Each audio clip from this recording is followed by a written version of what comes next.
Selamat datang ke N-Gear. Hari ini kita bersama dengan salah satu SUV compact paling popular di Eropah. Awak pun mesti kenalkan, ni ialah Volkswagen Tiguan. Jadi Tiguan generasi kedua ni sudah berada di Malaysia dah 3-4 tahun jugalah. Jadi ini ialah model facelift. Kalau kita nak tengok apa perbezaannya model facelift ni, ialah biasalah macam biasa, bumper tu ada chrome sikit, ada kemasan lampu dan grill bawah, bumper bawah pun lain sikit, ada bentuk shape yang berbeza sedikit. Tapi sebenarnya perbezaan yang paling besar untuk Tiguan kali ini di Malaysia ialah ianya digelar Tiguan All Space. Jadi All Space ni maksudnya apa? Kalau yang dulu tu 5 tempat duduk, yang ni ditambahkan jarak ganda, dipanjangkan sebanyak 110mm ataupun lebih kurang dalam 4,5 inci dan ia sekarang mempunyai 7 tempat duduk. Jadi persoalannya sekarang, adakah ini satu SUV yang lebih praktikal untuk keluarga ataupun adakah betul ke 7 tempat duduk kita ni? Sebelum kita masuk ke dalam, kita tengok dia punya reka bentuk luar sikit lah. Jadi Tiguan ni seperti kebanyakan reka bentuk Volkswagen yang lain, ianya satu reka bentuk yang konservatif tetapi ianya satu reka bentuk yang kuat. Maksudnya dari segi design dia tak ada garisan-garisan yang nampak macam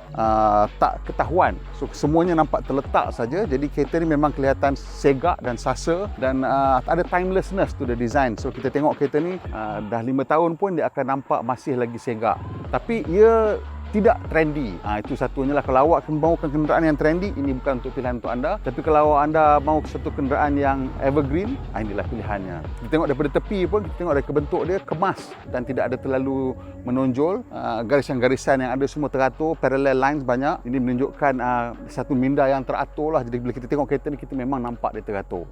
Okey, jom kita tengok ke bahagian belakang pula, di mana perbezaan ni berlaku. Jadi kalau dah beli SUV alang-alang kan, kenalah pergi masuk kat tempat-tempat yang lasak-lasak sikit. Jadi kita pun dah lanyak kereta ni, tu yang berabuk sikit tu. Okey, kita nak tengok kat bahagian belakang ni, kat mana nampak perbezaannya. Perbezaan yang paling besar ialah nampak reka bentuk tingkap ketiga ni berbeza. Kalau yang dulu dia lebih macam ni, dia ni dah menongak ke atas sikit. So pintu ni panjang sikit lah daripada pintu Tiguan yang biasa. Di bahagian belakang ni macam biasa, kemasan-kemasan ni dikemas-kinikan dengan gaya terkini Volkswagen. Dan it's a very nice, ada macam metallic colour. Lain daripada tu, dia ada power tailgate lah, which is a nice touch. Everyday sekarang semua orang nak kereta yang ada power tailgate. Jadi ruang belakang ni kita tengok, ini kita dah angkat tiga-tiga barisan kerusi. Tinggal ini dah ruang tempat duduk dia. Jadi kerusi ni, ini dah habis sandar, dah tak boleh sandar lagi dah. Dan ruang yang ada tinggal ni sebenarnya agak munasabah, tetapi dia punya trade off dia bila ada ruang kat belakang ni besar. Kita tengok setengah-setengah SUV, bila dah buka kursi ketiga, ruang kat belakang ni sangat-sangat kecil. Jadi ruang kat belakang ni agak munasabah, tetapi kat mana trade off dia? Jadi trade off dia sebenarnya ialah, kalau awak tengok kursi barisan ketiga ni, satu, dia punya tempat sandar ni agak tegak, dan keduanya memang kalau orang di bahagian kedua tolak kursi dia ke belakang sikit untuk mendapat keselesaan. Kat belakang ni saya tak tahulah awak nak duduk ni, memang saya rasa budak bawah umur 12 tahun saja yang boleh selesa dekat belakang ni. Kereta ni bagus as a 5-seater sebenarnya. Ini sebenarnya bukan 7-seater betul-betul, dia sebenarnya 5+2.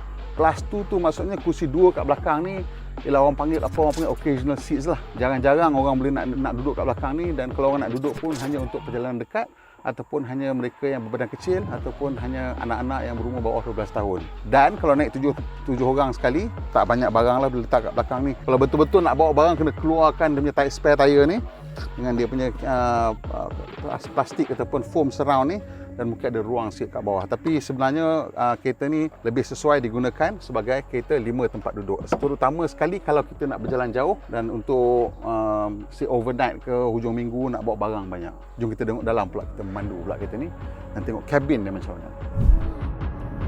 Di Volkswagen Tiguan sekarang ni datang dalam 2 variant je. Kalau sebelum ni ada macam-macam lah, mid-line lah, upper line lah. Sekarang ni datang 2 variant saja, iaitu 1.4 TSI Highline ni dengan 2.0 TSI R-Line. Di R-Line tu dia lebih sporty lah, enjin lebih besar kan. Jadi yang 1.4 TSI ni, enjin TSI ni menjana 150 PS dan 250 Nm torque. Dan torque ni pula dihantar ke roda depan sahaja melalui kotak gear 6 kelajuan DSG. Dan yang bagusnya, enjin TSI Volkswagen memang dia punya torque spread dia agak lebar, daripada 1500 RPM sampai ke 3500 RPM. So ada 2000 RPM di mana kita menikmati torque sepenuhnya 250 Newton.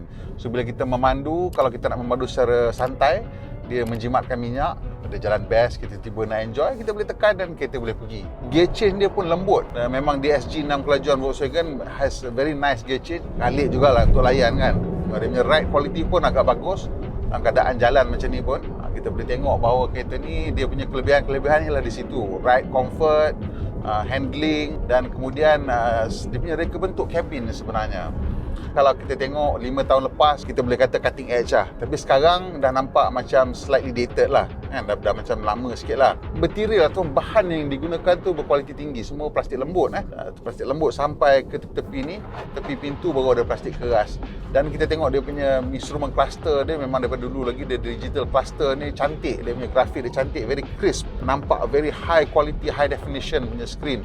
Dan dekat tengah-tengah ni pun, yang untuk highline ni, dia punya screen pun besar dan datang dengan segala jenis connectivity yang kita nak lah. Saya tak sangat kaki sound system ni, tapi kereta ni datang dengan good quality sound system. Dia ada 8 speaker dan itu menghasilkan bunyi yang cukup bagus dan berkualiti. Yang penting dia ada connectivity dari segi Android Auto dan Apple CarPlay. Ini menggunakan kabel. Reka bentuk dia dia bersegi-segi. Ini typical of Volkswagen, very simple lines, very banyak lines parallel dan is very nice. Dan also dia ada ambient lighting. Tapi ambient lighting ni dia waktu malam lah kita nak tengok. Bukan kita tengok macam mana rupa dia pada waktu malam pula.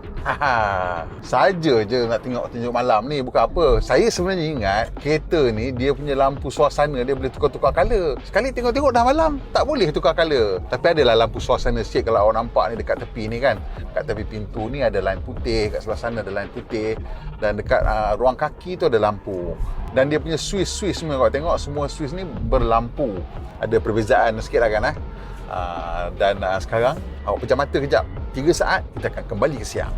1, 2, 3, 24 jam kemudian kita siang balik, kembali kepada kereta ni pada waktu siang, di mana saya rasa kelebihan lain ialah kursi ni pun berkualiti tinggi. Dia punya Vienna leather ni memang nampak dan berasa berkualiti lah. Dan seperti biasa, kemasan bumbung Volkswagen daripada dulu lagi dia memang pioneer menggunakan material ni. In terms of driver assistance lah kita kata, kereta moden sekarang banyak ada adaptive cruise control. Yang ni tak ada. Dia punya spesifikasi bab tu macam berkurangan sikit lah. Dan bila kita tengok kat belakang ni, barisan kedua tu sebenarnya agak selesa. Especially kalau kita tolak kursi tu ke belakang habis dan kita turunkan, dia ada macam meja airline style table kat belakang kursi kita ni. So orang duduk belakang kalau dia nak buat kerja ke, nak makan ke, nak minum ke, memang cukup selesa lah. Okay, ni kita ada jumpa jalan kosong sikit. Kita masuk sports, manual. Ready.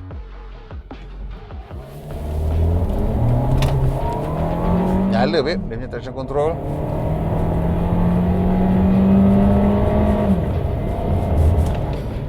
Bila kita tengok 3 barisan tempat duduk tu, bukan all space, all sempit.